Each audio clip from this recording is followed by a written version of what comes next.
Thank you so much, Perkins, and thank you also to Rachel and to all of you for being here. And I think we can skip the introduction and just dive in.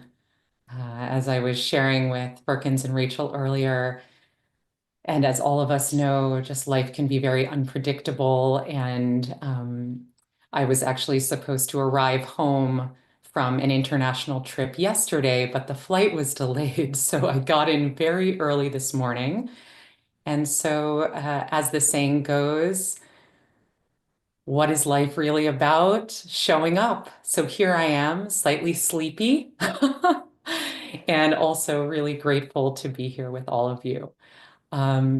Grateful to offer some words of reflection and guide a practice. Again, I'm Alison Cohen or Allie, either works, she, her, hers. And today I'm joining our Kahila, our community from Washington, D.C.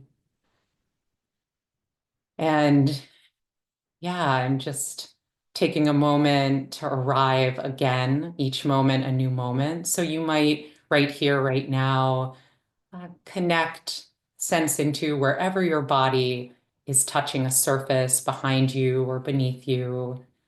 Maybe notice where your feet are, whether they're touching the ground or on a cushion.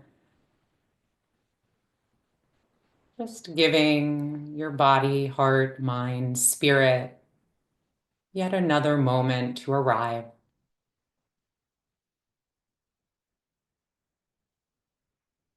Allowing whatever's here to be here, to belong.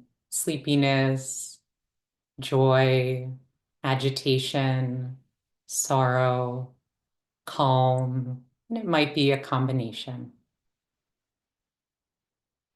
And so I'd like to just speak briefly about this week's Parsha or Torah portion, which is Vayikra, as we kick off the book of Vayikra, the book of Leviticus. And Vayikra means, and he called, as in, and God called to Moses, instructing Moses on what to tell Bnei Yisrael, the children of Israel, about what's expected of them in the context of temple sacrifices or korbanot. And the word korban means something that draws close or draws near. I'll say it again. The word korban, which in transliteration is written Korban, means something that draws close or draws near. And Rabbi Daniel Kirzane explains, korbanot were used to draw people closer to God, to the oneness that was, is, and will be. Israelites would bring offerings of animals, grain, or money to the Kohanim, to the priests, and the Kohanim in turn offered them as korbanot, as sacrifices to God. And this was the main process used to connect ancient Jews to divinity, to God. People gave up their prized possessions as a symbol of their dedication to God, and this became the most important part of Jewish worship. After the destruction of the temple in the year 70 CE, Jews stopped offering physical korbanot. The rabbis taught us, oh, you can become closer to God, to the source of life, to the source of compassion, with the words of your mouths, with the words of your hearts, rather than with physical sacrifice. But nevertheless, the rabbis still base the Jewish evening, morning, and afternoon prayer services on the ancient rituals for offering korbanot. What does the korbanot teach us? That we have to give something of ourselves in order to draw nearer. We have to give something of ourselves in order to draw nearer.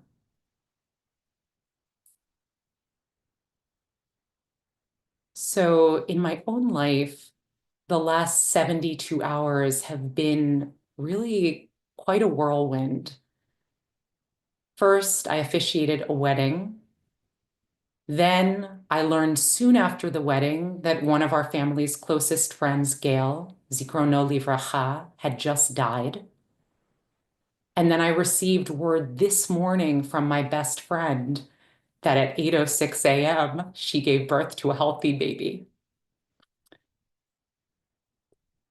So weddings, deaths, births, these are all moments that Judaism encourages us to be fully present for, to give of ourselves, to sacrifice, whether that's time, energy, love, to really show up. Why? So that we can draw closer, we can draw nearer to the sacredness of these moments, to the cycle of life, to community, and to the mysterious sacred dance of life and death. What's so profound about Judaism and mindfulness, Jewish mindfulness, being Jewish, practicing mindfulness, however we want to think of it, is that we can integrate the teaching of korbanot, of offering something of ourselves in order to draw closer to the divine, to our own hearts, to what truly matters. We can bring this principle into our daily lives. So for example, you might ask yourself right now, why did you show up here? What are you hoping to draw closer to? And that might be a sense of presence, it might be a sense of community, it might be a sense of divinity, it might be reconnecting to your heart in some way. And then the question is, what are you offering of yourself? Or perhaps what are you sacrificing in order to draw closer in this way? Maybe you're sacrificing time with your phone. Maybe you've put your cell phone aside for right now. Maybe you're sacrificing doing something else in this moment. Some of you may know the saying, every time you say no to something, you're saying yes to something else. What are you sacrificing? What are you offering? What are you saying no to or saying yes to draw closer to whatever truly matters to you so that you can be the most aligned, authentic, connected version of yourself? And so we're going to move into a period of meditation practice, both individually and collectively, each of us contributing our offerings, each of us helping us draw nearer to what truly matters in this precious moment by moment experience of being wholehearted, tender, resilient, connected human beings. B'Tselem Elohim, in the image of the divine. Finding your way to whatever posture feels nourishing. Will be guiding us through for the next 15 minutes or so, though of course we'll have some time for spacious quiet.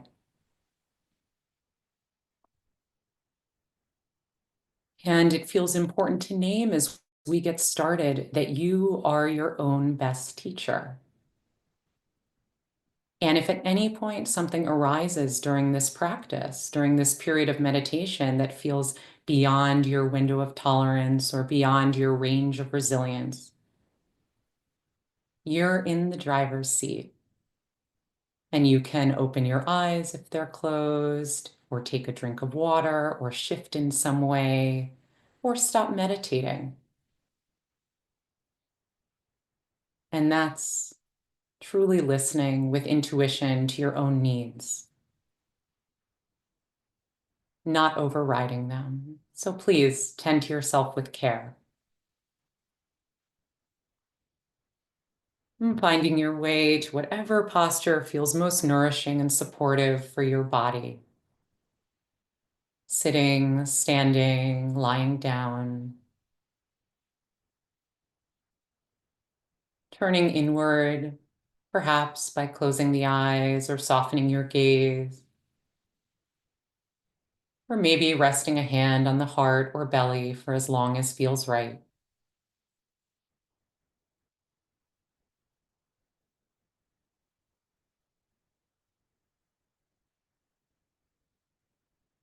And sensing into the community of hearts that's here. Each of us making our own offering, our own sacrifices, our own choices, so that we can draw closer to what truly matters in a world full of distraction.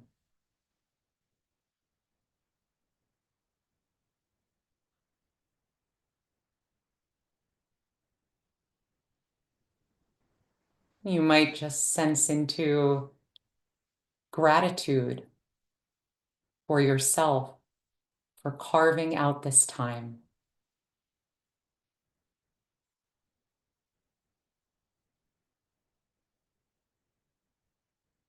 And also extending that sense of gratefulness to each of us here, each of us making this choice to go against the grain in this way,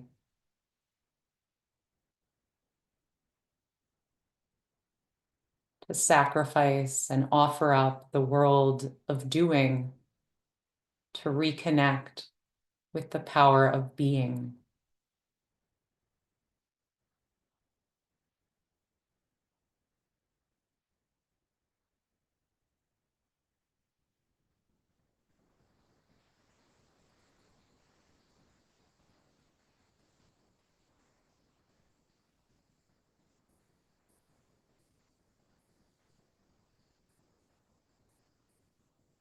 And as we keep arriving moment by moment,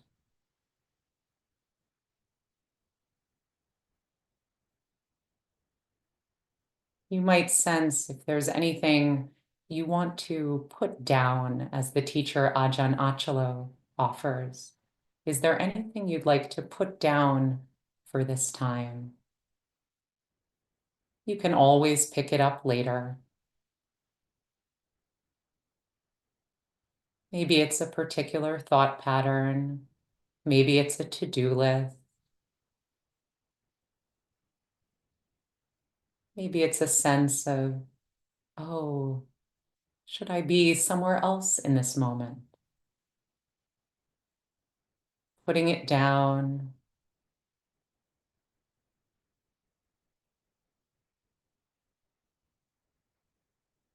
as if you're resting it atop a table, letting it be, just for now.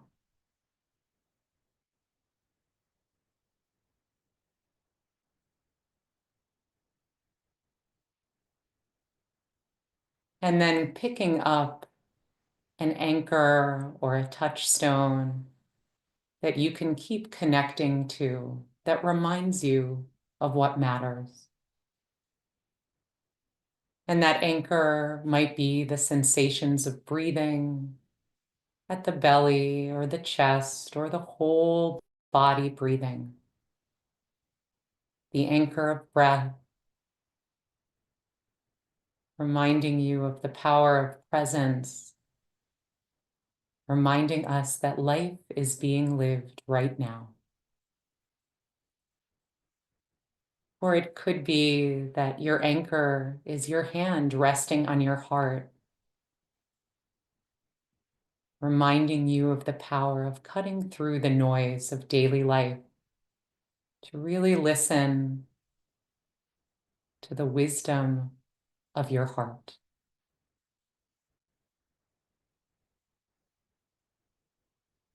And it could be sound or the feeling of your feet connected to the earth beneath. Choosing one anchor that supports you in drawing nearer, drawing closer. This wisdom teaching of the Korban. And we'll take the next few minutes in quiet to keep reconnecting again and again to an anchor that supports us in alignment in drawing near. And when the mind wanders, which it inevitably will, when we realize that, honoring the nature of the mind, and then reconnecting again and again to a supportive anchor that reminds us why we're here.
In any given moment, there are so many, too many options for where to place attention. It takes courage, clarity, a depth of compassion and wisdom to choose to carve out time and space to draw nearer, to draw closer.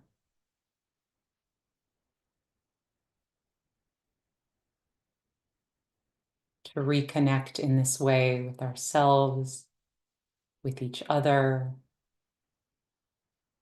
with Shekhinah, the ineffable one.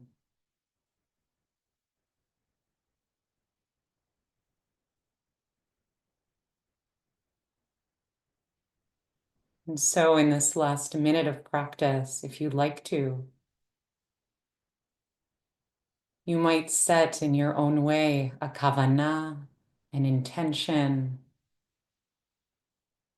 to keep making this choice individually and communally to draw nearer, perhaps resting a hand on the heart or both hands and inwardly whispering, I choose to draw nearer.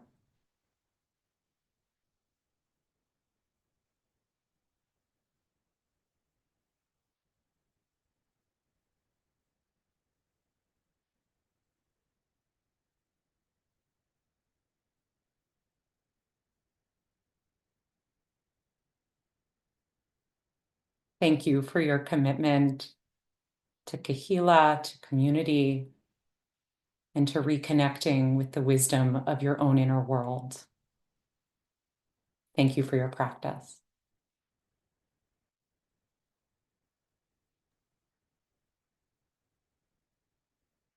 Thank you, Alison, for that really beautiful, beautiful teaching. We'll have the opportunity at 1 o'clock for questions and answers with Alison. But before then, I hope people can stay. But before then, we're going to say Kaddish together for those among us who are in mourning. I invite those of you who are in mourning to share in the chat, those you are remembering. And I invite everyone to turn off your, turn on your audio, and so that we can hear one another reciting the Kaddish together. And I invite everybody to rise, please, in body or in spirit, and together we'll recite the Kaddish. Yit Gadol, Yit Gadol, Yit Gadol, Mirava, Ibra, Malkuti,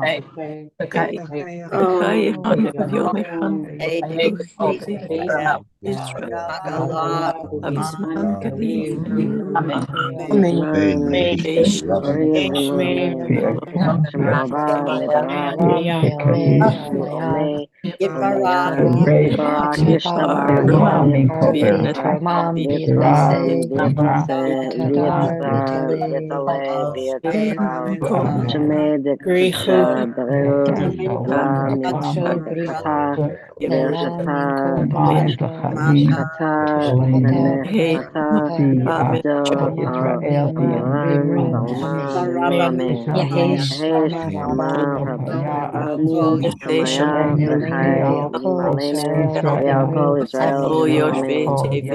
Shalom, Amen. Shalom, Aleinu, Valkol, Valkol, Yoshvet, Toive, Vimru, Amen.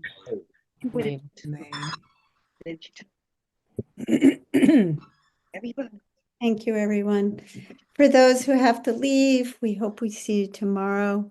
But for those who can stay, now's an opportunity to ask Alison some questions about practice in general, about her beautiful teaching, to share observations, and you can put things in the chat. Let me open it up. Allison, I was, let me see if there are questions. Hi, Perkins. Yeah, I'm seeing a beautiful question. Seeing Oh, if good. You're you, ahead of me. I haven't gotten there. So go ahead, answer it. well, one, I just want to say it feels like such an honor to be here today and really grateful for the kindness in the chat. Um, and I'm seeing the first question. Can you elaborate on the saying that you said about how saying no is an opportunity to say yes to other things? I'm going through a very stressful period and often feel pressured to say yes. I'm the only person asked or in the position to do X and often feel guilty when I say no. This really resonates with me. And I'd love to just ask if everyone would feel comfortable, a show of hands, if you've been in a position like this before, of feeling a sense of guilt for saying no. And this can be an actual hand or a Zoom hand. I am seeing a lot of hands. Yeah. So there are many ways to approach this inquiry. But one of them is through the lens of whose needs we prioritize in a given moment. And so often, and this can, I will say, this can be quite a gendered experience, especially because of how women are socialized. There can be a sense, and it can be quite subtle and sometimes subconscious, that my own needs should come last, that I must put this person and this being and before myself. And if I'm not, then I'm being selfish. And I just want to pull it up because I don't want to, let me see if I can quickly find it. I don't want to misquote him, but the teacher Parker Palmer has a quote that responds to this question that I return to many, many times a year. And I'm just going to quickly pull it up and put it in the chat. Um, and let's see if I can. We love Parker Palmer at IJS. We're all Yeah, supporting what him. an incredible teacher. I see some people with their hands up. If you could put your questions in the chat, it would be great. If you don't mind, that would be awesome. Oh, great. And I can just paraphrase this quote. Yeah. Um, and the quote basically says self-care, his name is Parker, Parker, Palmer. And the quote says, self-care is never a selfish act. In fact, it's stewardship of this sacred heart, body, mind system that I have to be of service to myself and others. And if I'm not tending to it with care, how can I be of genuine service? And since there are only so many hours in a day, and we have energetic limitations as human beings, really the only way to be able to be of service to others in a sustainable way is to include ourselves in that circle of care. And yet, what often happens is emotions, challenging emotions like guilt, start coming to the surface. And the mind interprets those emotions as, oh, this means I shouldn't take time for myself, or I shouldn't say no. Whereas, in fact, those emotions are signals of our conditioning and how we've been conditioned to orient towards caring for others and caring for ourselves. And they're often, guilt especially tends to be a signal, oh, I've internalized a message that my own well-being, my own care comes last on the list. And so that's something to interrogate and investigate. And as one of my teachers, Anne Davidman, says, one of the most important parts of the emotional maturation process as human beings is learning how to increase our capacity for being okay with disappointing others. That disappointing others is critical to the spiritual path. And the more we can increase our capacity to disappoint others and do so with integrity and do so with wise speech and do so with care, the more we'll be able to truly live into the lives we are meant to live. As the poet E. E. Cummings, or this is attributed to them, says, it takes courage to grow up and become who we truly are. Mm. And so much of that involves, actually, no, I cannot fulfill that request because it turns out I also have needs. And in my own life, as someone who's grown up in a family where many people have really serious needs, I've learned over the years that sometimes when I say no, what ends up happening is someone who could fulfill that need much better than me then has a space to step in. And I am allowed, or I have gifted myself the space to move back.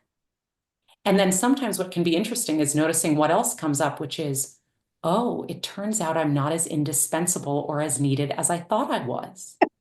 Oh, there's an ego piece here. Mm. And then what ends up happening, and this has happened to me over the years, as I have said no more and more with integrity, with as much kindness as I can muster, I've realized, oh, this gives other people a chance to be part of a web of compassionate care for this human being. And I'm not as indispensable as I thought.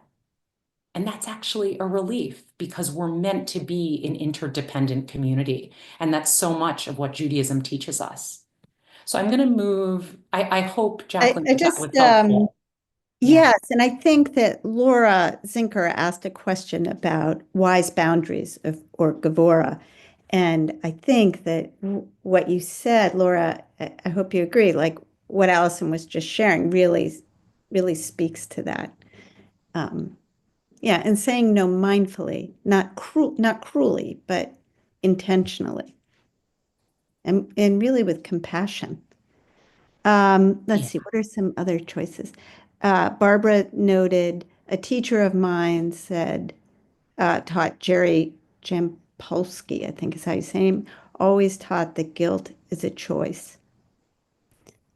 And Fran said, if, as her mother used to say, if you don't take care of yourself, who's going to take care of your kids? Amen. Um, Oh, Harris, thank you. Harris actually found the quote from Parker Palmer, and it is in the chat now. Thank you for finding that. Um, I had just something to note. You talked about, and other people, please add your questions, or if I've missed them, put them in. But I love I just loved your teaching and the thing that we give or that we sacrifice to draw near. And, I'm not saying anything, I think, particularly original these days when our attention, there's so many demands on our attention and there's so much to be distracted by. And it feels like, honestly, the greatest gift I can give to another person or to myself is my attention. And there's actually a new book out on attention. But of course, I haven't read it because I haven't focused myself to read it. But, and, mindfulness practice really is all about, or much of it is about strengthening our capacity to pay attention and to be present. And I don't know if my husband's still on here. I hear noises downstairs, so he might not be, but we've been married a very long time. And some of my friends, in their 35th year of marriage, don't always pay as close attention to each other. They get into a little bit of parallel play and living side by side. And I am really blessed to have a husband who asks for and demands attention and has taught me to pay attention and is, my little Buddha reminding me of that. And sometimes I'm like, I want to be distracted, but I want to play by myself. Yeah. But it is a reminder that that is indeed what makes us draw near, to those we love, to ourselves, to the divine. And also, what is the quality of attention? What is the texture of the attention? What is the flavor of the attention? So there's something to be said for really asking, what kind of attention am I bringing to a given moment? Is it open? Is it curious? Is it kind? What am I, how am I orienting towards whoever or whatever is here? And I want to say, for example, I'm seeing a lot coming through the chat and noticing that. And I've been pausing, speaking of attention, pausing, reading the chat so that I could focus, Perkins, on what you were saying. And then I'm going back and forth because we're in a world of divided attention. So I'm just naming that I may not be seeing everything in the chat, but I'm appreciating all of the communal support and love that's coming through it. And what you just named, Firkins, is reminiscent of a teaching from the teacher Michael Grady, who shares that anytime we think we know someone, what we're really in relationship with is an idea of that person. Anytime we think we know someone, and how do we think we know them? Because, oh, we've paid attention in the past, so we must know them. What we're now in relationship with is an idea of that person. And what you're speaking to in the example of your husband is that by paying continuous moment by moment, loving, open, curious attention, what that gives you access to is, oh, this is who this person is in this moment, which is different than who this person will be in the next moment. And each of us is an ever evolving being. And so there's a question also of, can we bring that attitude, that orientation towards witnessing our own journeys with love, with compassion, with joy? Oh, I'm an ever evolving being. What would it be like to pay attention, to place my attention on, oh, I'm changing and growing in these ways. And I'm not the same person I was yesterday or the day before or 10 years ago. And can I give myself space for that evolution and draw nearer to what really matters to me now? And so this practice is also an invitation to bear sacred witness to our own journeys, as well as the journeys of others. And notice, when are we getting caught in, I know this person, or I know myself? And to tie it back to Jacqueline's question, I know I'm the helper. I know I'm the one who, wait, maybe right now there's something else. Right. Maybe that isn't all of who I am. Maybe there's something that wants to be explored. So maybe, Firkins, we can close on Go ahead, Alison. Go ahead. Lori's question. Yeah. Yes. Good. I was going to bring that up. Lori, what I really appreciate about what you're naming is the value of finding our own language. What really works for us. So you're naming, for you, the idea of drawing near creates a duality. What if I never get there? Maybe my challenge is to revisit in every moment the question, am I listening? And if we had more time, I would invite you to unmute so we could discuss this together. But what's so profound about your question is that you're doing exactly what the practice encourages, which is listening. And for those of us who are verbally inclined and pay very close attention to words, and I include myself in that bucket, I often do what you just did and reword it in a way that I feel viscerally in my own spirit and that allows me to use it meaningfully and wisely. So I encourage you to experiment with your question, your wording, am I listening? And see what happens. And some of us, it might be interesting to take the I out and to say, is listening happening in this moment? Is there listening? And it can be interesting to remove the I and notice what we can relax into or connect to in that way. That's beautiful. And yeah, Firkins. That's beautiful. It's 1:15. Thank you everyone for being here today. I love sharing with this community of really beautiful people. And Alison, thank you so much for your beautiful teaching and joining us on this day, coming as you were and bringing us such wisdom. So thank you, everyone. Have a good day, and we'll see you again, hopefully tomorrow. Oh, and thank you, Rachel, so much for holding the text space so beautifully. Thanks.